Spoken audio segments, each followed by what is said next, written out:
My name is Manjit Kaur. I was 41 years old. I was a government servant at Chandigarh. And where were you in June 1984? And Chandigarh. It happened, but in Chandigarh or generally in Punjab, these such type of incidents were happening from where the passengers from the buses were taken out and killed, and of one community or somewhere the other community. But the people living there, they were very social. They were very nice people. They were living together. There was nothing of this enmity, any sort of. When we got up in the morning, and there were all military, and we learned that the curfew has been imposed, but we don't know what is happening there, why it has been done, what is going on. We saw and we were told nobody should come out or should remain. Announcements were going on. Thereafter, I don't exactly remember how we came to know that something is happening in Amritsar.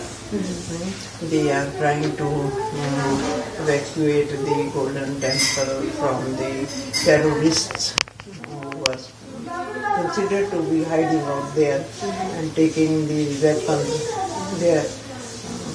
So we were very much shocked to know this, and I was apprehending that something is going to happen very serious, which is not good for the people living in Punjab or the Sikhs who are living outside of Punjab. It's very dangerous for them. These such type of actions are not good for the country or even for any of the communities living in our country. So now this is a long time. I have forgotten so many things. At that time we were going through a very serious period, especially when my families, we are a very religious person. My parents were very religious family, and they were very good natured and helpful to all communities. My father, irrespective of any caste, creed, or any, this is South Indian, he equally loved everyone and tried to help everyone. In the same way, we were used to do like this, and you have to consider all human beings equal. You should respect all the persons equally. You should do whatever you can. You help them in any way what they are needing. So we were at that time that type of family, and we were very much shocked and all the time worried what is going to happen, how will. Those were the, I think, 4th, 5th, 6th or 7th June. We saw this type of, there was no shops or nothing, no milk at home. Then there, after some water or some things were delivered and shops were opened, then we got it. Now I don't exactly remember, but that was very tough.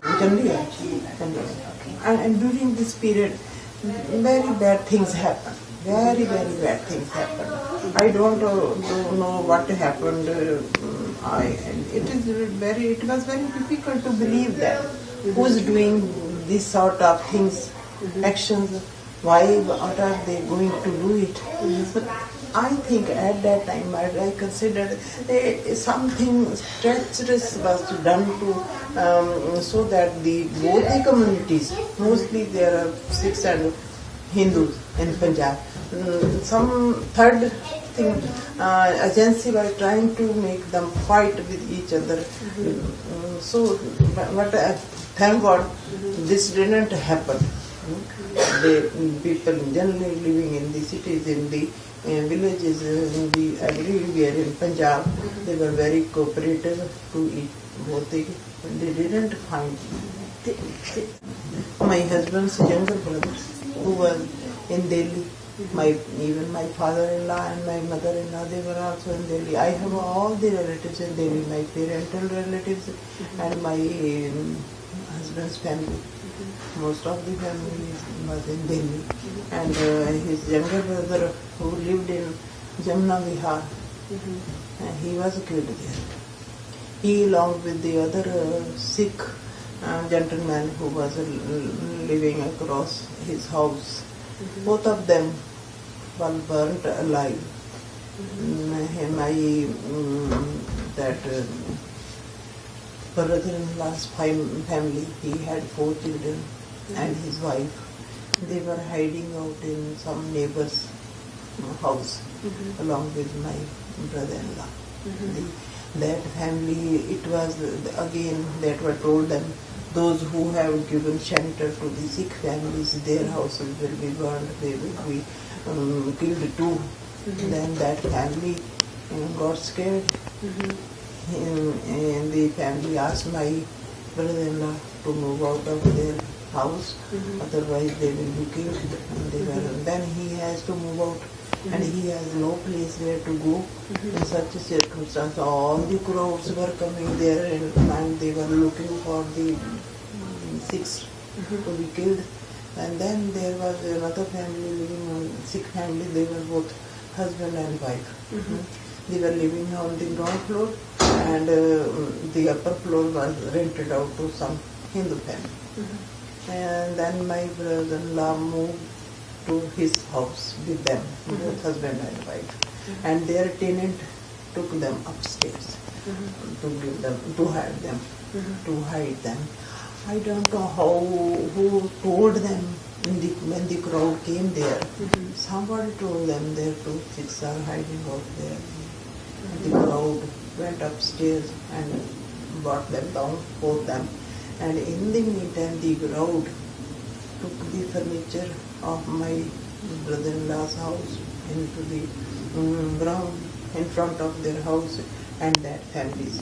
That family was running a milk dairy, milk products in their house. Whatever they took up that, his cycle, everything, furniture, whatever they got, they put there one time, and both of them, my brother-in-law and that gentleman, they were put into the fire. They then got up and tried to run away. Again the crowd hold them, and that's the way they were killed, unless they were burned alive. Every time they got up, they tried to run away. The crowd hold them and put them on the fire until they were lifeless. Then it's all over. And we were very much scared. We know if something is going on Delhi, and our families were there. We were so much worried, but all the connections were disconnected. There was no phone, there was no bus service, no news. What we learned, I don't know how, but we were very much worried. We could not sleep 3-4 nights, and I think then it was news in the radio or on the television that there is going on. It was 5th of November or 6th of November. We received a call from New Delhi from my father-in-law's, not my father-in-law, actually he had a small shop there in the Chandni Chowk area, and the next shop was of this Gupta family. They called us from Chandigarh and told us, I just reached my office early in the morning at 9 o'clock. My husband dropped me there. His office was a little bit far away from mine. He dropped me there. When I just had gone to my seat, immediately, and in my office there was a home secretary, who is the highest administrative secretary, and I was secretary. His PA sent for me there, and Mrs. Kaur, come here immediately. And I got there. The call was there on his phone. He told me that talk on the phone. When I talked, that family told me that this has happened.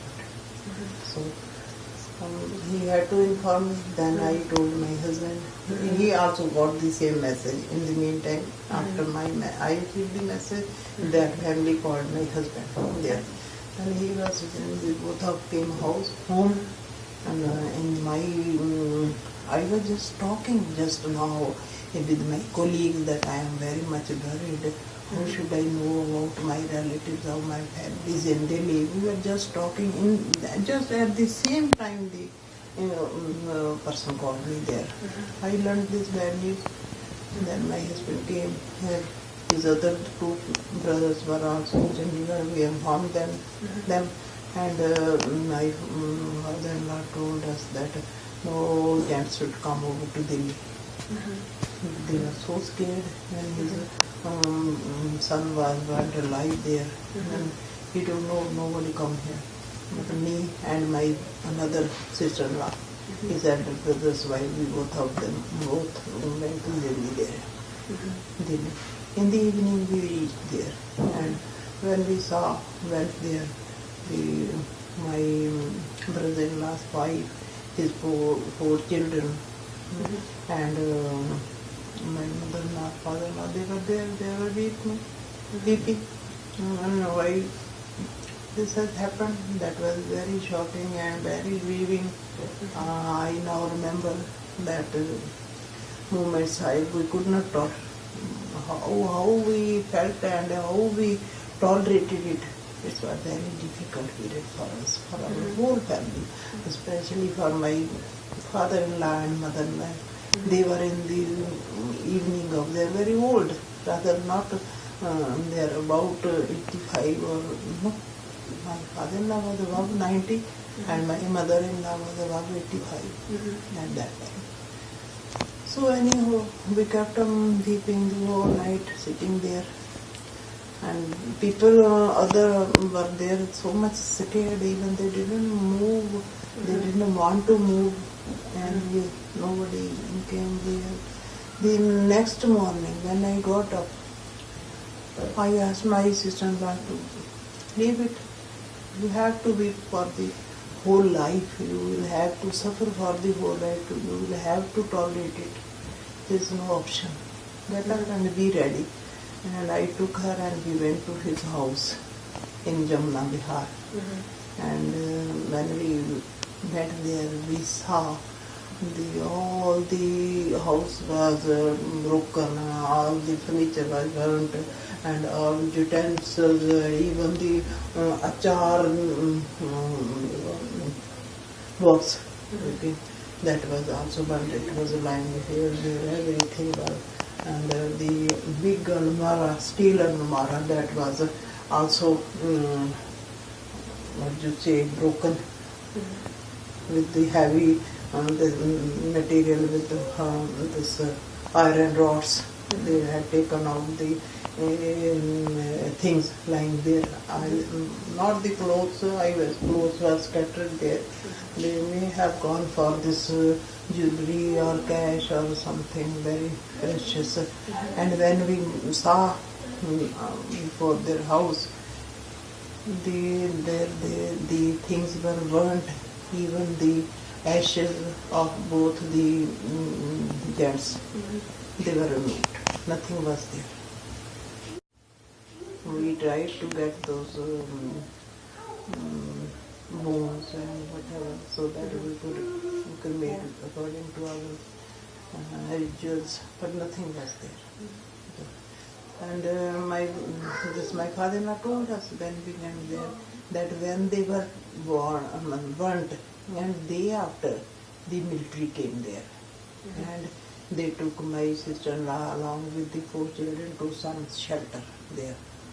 And then 2-3 days they were there. And my father-in-law was very much worried about them. He could not see what to do, where to go, how to find that family, where they have gone, what. And then they went there to their house, and the people told there that the military people had taken that family to the shelter. I think it was on Majanotilla or somewhere, and Old Delhi there. Then he went there and traced them there. And one thing more, my another brother-in-law, who was also elder to my husband, he was serving the military. He was on his tour. He was posted at Tata Nagar. He was on way for Tata Nagar and had a stoppage at Delhi to meet his parents before taking a train to Tata Nagar. In the meantime, this happened there. He was also there. But he was staying along with his family. He was staying with my father-in-law. And anyway, that my father-in-law was living in a very congested area of this Chandni Chowk. So the crowd could not reach there. And if they tried, but the people there told no Sikh family is living here. So the neighbors hide them and told them that no, there is no family here. I don't know. This was very They told I had not seen it with my eyes, but the people told that they were very not good gentry people. They were a very low caste people. Were guided by some highly persons. They were not. It's not easy to recognize them, but mostly they were labor class who were having the rods in their hands, similar type of rods and similar type of material. I don't know who distributed that to them, how they did it. I don't know. But they were led by some influential persons. They were not. No crowd can do it of their own. They can't do. And they said the police was with them, but no one was taking any action. They lived there for 2-3 days in the camp, and then my father-in-law and my brother-in-law brought them home because my brother-in-law had to join his military posting. He was very scared. They had their own discipline. He had to report on time. So he left next morning when the trains started for Tata Nagar. And when we reached there, they had gone there. And she was there because I was a government employee and dealing with the same subject, recruiting of persons in human resources. I knew that this is a very hard for the family. How will she survive? I immediately took her to the office where my brother-in-law was working. And I met the deputy secretary there and told him that she needs immediate employment. We have no other source of income. She has 4 children. We are not a very rich family. We are simple family. All are self-making their both hands meet. Nobody can support her. And then I filled up the form for her appointment and requested him to do it as early as possible. And luckily it was the first case there. He entertained, and all the, I think whatever your requirements are, she is 11th pass, 10th plus 2, not. She was in this 10 plus 1 pass at that time, and by relaxation, if any relaxation is required, do it. And they entertained her, and he asked me to take some and this what they called requirements of any character certificate or some legal documents. I got that prepared from the course and submitted to our office. And they gave her the appointment. It was on 15th of November. She got the employment. And in the meantime, the government announced 20,000 help to the families of the deceased persons. And I took that check from them and gave it to my sister-in-law. She got it deposited. And thereafter I came back to Chandigarh. Not in such a way as you are doing it, not in such a way. Otherwise, there was so much of a rush when we came to Chandigarh. Then we stayed there during that period. I stayed there in Delhi for 1 week only. We had that his Bhog and this is Gurdwara and whatever we had our customs, we did it there.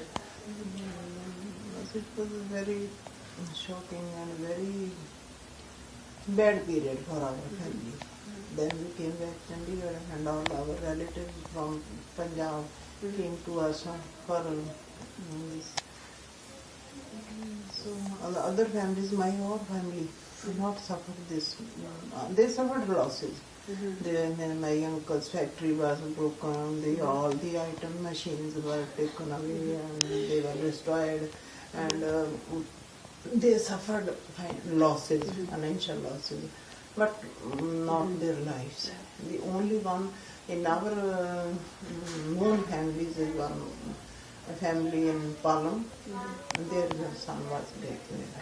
No, I only heard and whatever we read in the newspapers, and this is the thing. The reasons is this is political reasons, totally political reasons, and I don't what party is at fault. Why it was done so? I don't know. I don't believe any community special. It was I presume it was a political background had from both some third agency was doing this all, because we had a mixed family. Our families are Hindu, my husband, my mother-in-law was from a Hindu family. My father had 2 sisters, both of them are married in the Hindu families. One family is the Arya Samaji and the other is Sanatani. So we had a mixed family also. We were worried about both sides. Sometimes Hindus were killed, somewhere Sikhs were killed. So that period was the worst in our life.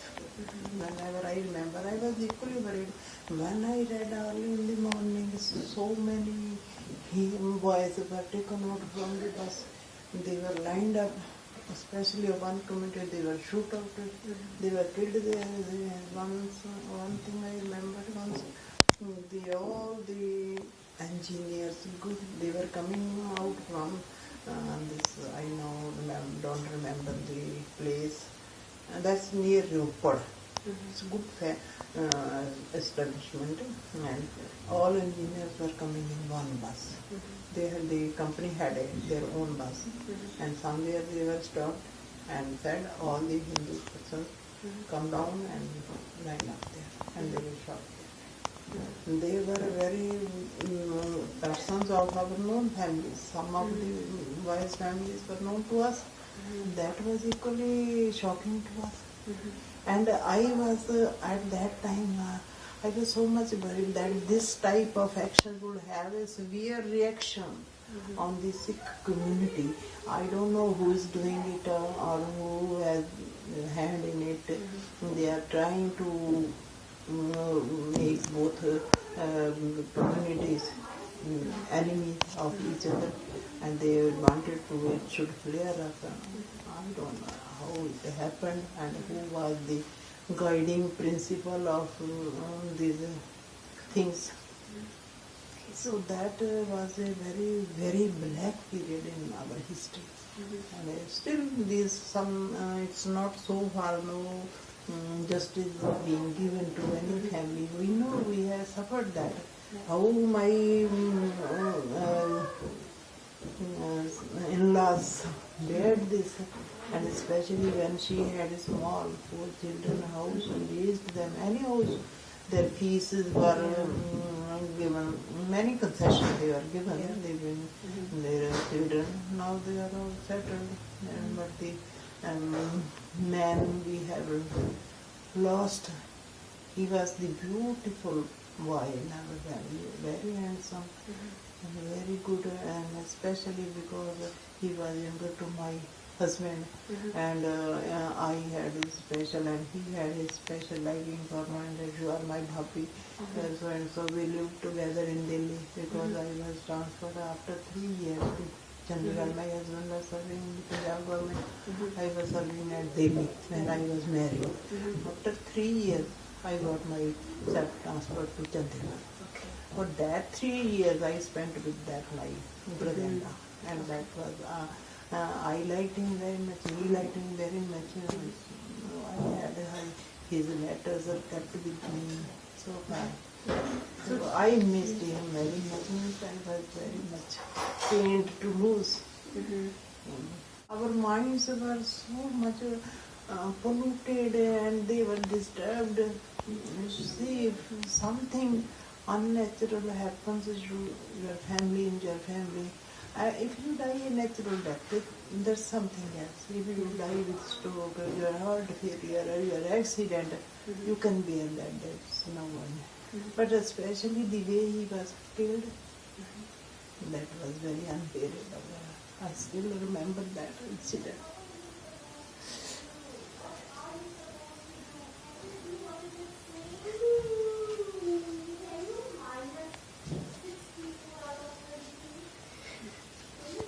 He was very good person in my home.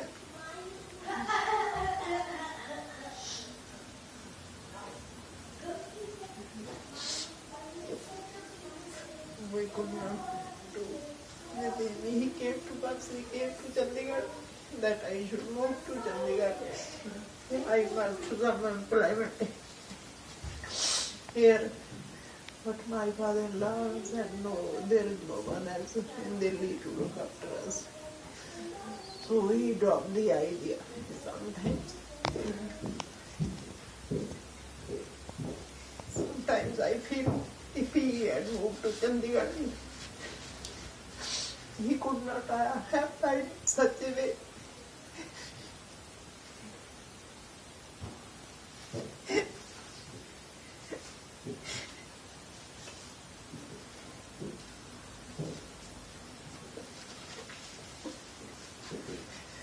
So it's very difficult.